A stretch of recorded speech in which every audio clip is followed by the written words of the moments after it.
Hello, Aries Rising, and welcome to 2026. Now, of all the zodiac signs, you guys are sort of center stage this year because you've got two heavy hitters entering your first house, which is Saturn and Neptune. So 2026 is actually really, really personal for you.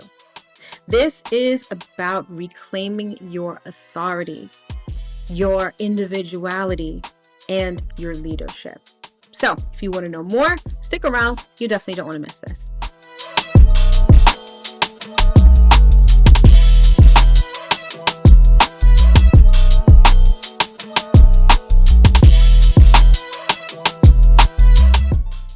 Hello, my loves. As always, I hope that this video finds you well in an excellent spirit. If you're new around here, my name is Mel.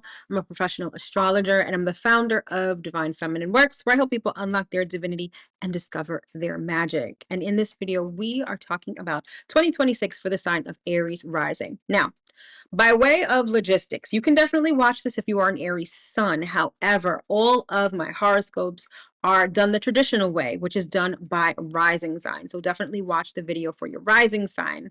You could watch this again if you're an Aries sun, but this is really going to hit if you are an Aries rising. All right, so let us begin with the core transits for you for this year. So, first and foremost, you have Saturn and Neptune entering Aries, which is your first house of self. So, this is an old identity dissolving while simultaneously structuring a new one. Now, this may feel very refreshing to you because you guys are the first sign of the zodiac. You guys are the initiators. So what better way to use that initiation energy than on yourself, crafting a new identity and getting momentum within this new identity. Now, this new identity could take whatever shape you want it to. However, based on the astrology and sort of the energy signature of Aries, it has a lot to do with your personal authority, your autonomy, your independence, and it's very desire driven. So, this new identity could really reflect what you truly desire as opposed to what you think you should have, what other people want for you. You are reclaiming your self autonomy. And Saturn and Neptune are going to help you do that, not only in a big way, but over the long run. Saturn will be in your first house for 2.5 to 3 years. Neptune is going to be there for close to 14. So get comfortable in crafting this new identity. It begins this year in 2026. Okay. Then we have Uranus entering Gemini, which is happening in your third house of ideas and communication. So, in the general video, I was talking about how Uranus is jailbreaking our minds. That's very much the case for you. So, how you learn, how you teach, how you communicate, how you view the world, how you express yourself are all going to undergo a radical transformation. Okay.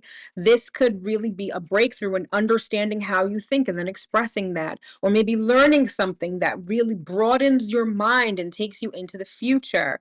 Either way, Uranus is going to be in your third house for the next 8 years or so. And so during that time, you're going to have an opportunity to see and experience the world in a whole new way.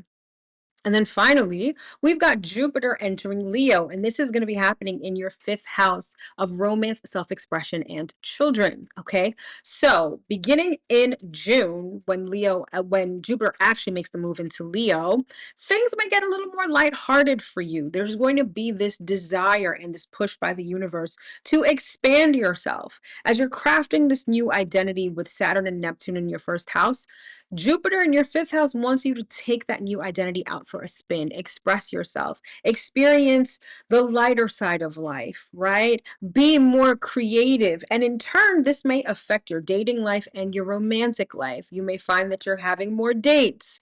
Your, desire to really incorporate romance into your life may expand as Jupiter does that in your fifth house. But either way, come the second half of the year, there's going to be this infusion of lightheartedness, of childlike energy, and of the desire and the drive to really express yourself. And then finally, let's get into the eclipse storyline. Okay, so if you remember from the general video, I talked about how eclipses, which are based on wherever the north and south node are really about different storylines in our lives, different chapters in our lives. So the first eclipse is happening in Aquarius on February 17th, and this is opening a new chapter for you. And Aquarius for you is your 11th house of friendship and goals. So at that time, there's going to be this impetus or this push for new community to really dream or really plan for the future and new future goals. Okay. And this is a great opportunity to really connect with people who reflect who you are becoming as opposed to who you were, okay? And then thereafter, we have the lunar eclipse in Virgo on March 3rd. So this is really concluding the old story of Virgo and Pisces. And for you, Virgo is your sixth house of work and health. So at that time, we're wrapping up either work situations, health issues, or things that were mainstays in our daily life. We're wrapping that up and we're putting a nice, neat little bow on it. So by this time, maybe what your day to day looks like is perhaps different. A health issue has resolved. There's some kind of conclusion with that, or there's a work matter that is ending or wrapping up. All right. Thereafter, the next eclipse is a solar eclipse in the sign of Leo, and this is happening on August 12th. And again, remember, Leo is your fifth house of romance, creativity, and children. So something new in a major and, universe altering kind of way may be happening in August with that solar eclipse in Leo. So that should be really interesting and perhaps very fun. And then finally, the last eclipse for 2026 is happening in the sign of Pisces, which is August 28th. And this is going to be a lunar eclipse. So this is the real closure to that Virgo and Pisces story. Okay. And this is about resting, surrendering, and again, closure. Okay. So we're going to be wrapping things up in August with that lunar eclipse in Pisces, which is your 12th house, which is going to require you to rest, surrender, and allow the universe to do its thing. All right. And so remember, balance drives with discernment. Discernment is going to be the key here for 2026, especially when we're talking about these eclipses. And energy is going to need direction, not force. And this requires us to relinquish control and let the universe do its thing.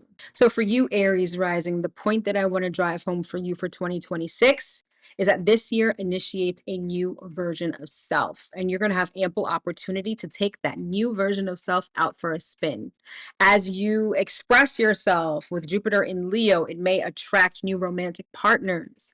As the eclipse happens in Aquarius, you may be really getting into new community, finding new friends that represent this new version of you, while simultaneously closing out the old version and the old story with the eclipses in Virgo and Pisces, and with Neptune in Aries kind of dissolving that old version of you. But either way, 2026 initiates a new you. So lean into it and have fun with it. And most importantly, allow your desires to follow you. Allow your desires to lead the way. All right, my loves. So this video has basically given you the overarching astrology shaping our year, and I sincerely hope that it has been helpful. Remember, astrology doesn't remove choice. It gives you context. You don't need to control everything this year. You just need to respond with awareness and intention. Remember, if there's nothing else that you get from this video, it is that action clarifies purpose. You don't need to know it all before taking action. Taking action will help you understand it all. All right. If you want to go deeper, I've created a full year ahead forecast for each rising sign that walks you through how this energy shows up in your money, your relationships, your work, and with your career. And most importantly, how to work with it practically. And if you want that information, it'll be linked in the description box below. But whether you go deeper with me or not, trust that clarity comes from engagement and not perfection. All right, my loves, thanks so much for tuning in, and I will see you in the next one. Happy 2026.